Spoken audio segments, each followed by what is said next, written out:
Merci Monsieur le Président, Monsieur le Ministre. Je prends donc la suite de Bruno Sido sur l'article 151. La plus importante des communautés françaises à l'étranger, 300 000 personnes, se trouve au Royaume-Uni.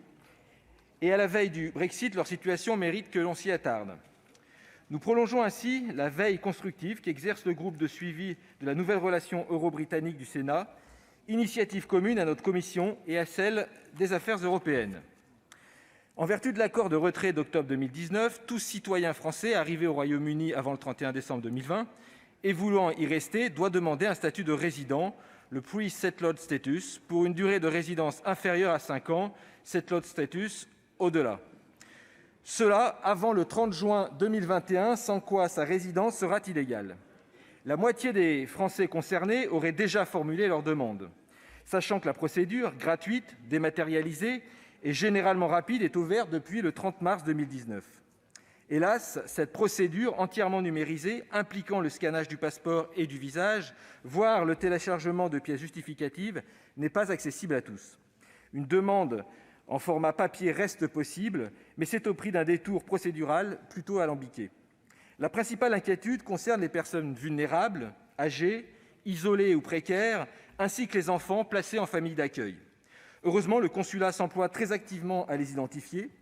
Par ailleurs, les autorités britanniques viennent de garantir que le butoir de juin 2021 sera apprécié avec souplesse et bienveillance. Mais il y a une seconde difficulté. La preuve de l'obtention du statut est elle aussi dématérialisée, ce qui n'est pas rassurant. D'ailleurs, la Commission avait déjà déploré cette perspective l'an dernier. Le vrai point d'attention concerne ainsi l'après 1er janvier 2021, quand les droits seront différents selon la date d'arrivée au Royaume-Uni avant ou après le 31 décembre 2020, sachant que la preuve de l'obtention du statut ne sera pas exigible avant le 30 juin 2020.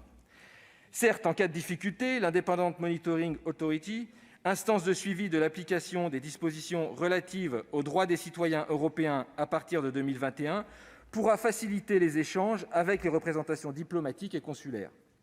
Quoi qu'il en soit, nous comptons sur le ministère de l'Europe et des Affaires étrangères, sous couvert de l'Union européenne, pour veiller à ce que la situation des plus fragiles soit préservée, que soit respectée la date du 30 juin 2021 et qu'aucun aléa ne pèse sur les moyens de preuve de la qualité du résident européen.